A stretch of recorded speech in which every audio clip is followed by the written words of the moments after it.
Did anyone in the Bible ever directly call Jesus God? In John chapter 20, one of Jesus' own disciples makes a statement that answers that question clearly. After seeing the risen Christ, Thomas says, "My Lord and my God." So what did he mean?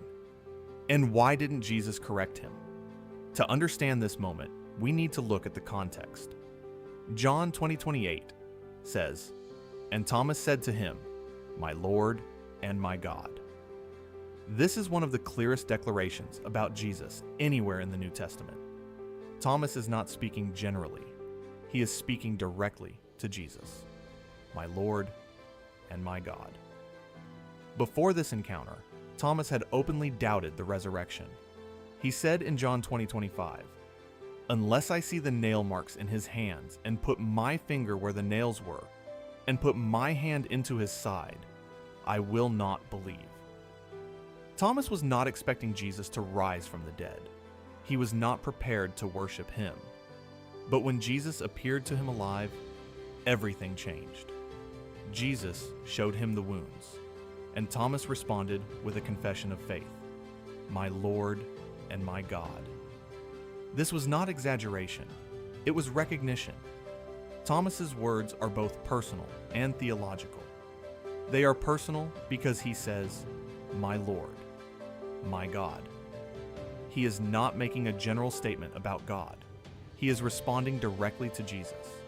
And they are theological because calling someone "my God" in a Jewish setting was not casual language. Jewish worship was centered on one true God alone. To call anyone else "my God" carried enormous meaning. One of the most important details in this passage is what Jesus does next. He does not correct Thomas. Throughout Scripture, when worship or divine titles are given in the wrong place, they are immediately refused. In Revelation 22, an angel tells John, "Don't do that. I am a fellow servant with you and with your fellow prophets, and with all who keep the words of this scroll. Worship God." In Acts chapter 10, Peter refuses worship from Cornelius. But here in John chapter 20, Jesus accepts Thomas's words. He does not rebuke him. He does not redirect him. Instead, he responds by saying in John 20:29, "Because you have seen me, you have believed. Blessed are those who have not seen and yet have believed." Jesus treats Thomas's confession as faith, not as confusion. Faith. For a Jewish disciple to call someone "my God" was not ordinary language. Jewish belief centered on the worship of one true God alone. Any misuse of divine titles would have been considered blasphemy. And yet Thomas speaks these words directly to Jesus. He does not hesitate. He does not correct himself. And Jesus does not correct him either.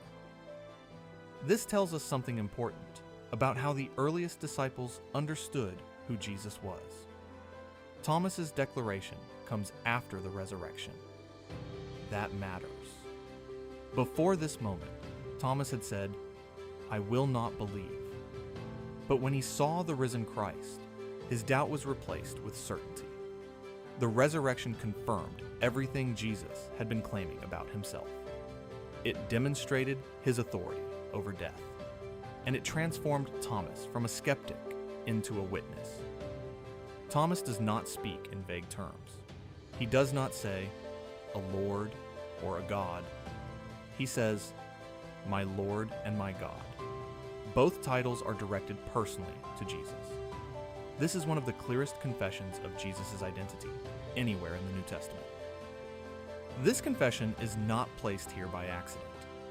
Just a few verses later, John explains why he wrote his gospel.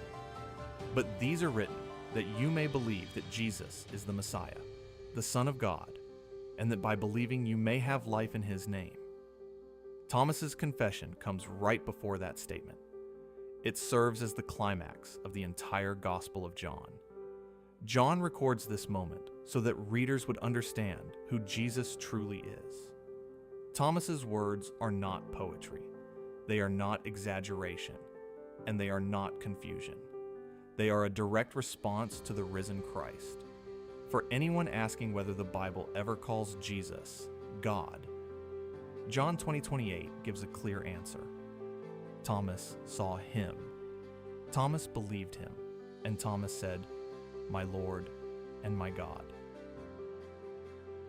Hi everyone. I just wanted to take a second and say thank you for taking this spiritual journey with me. Keep following along if you want to keep exploring what the Bible really says, because context does matter.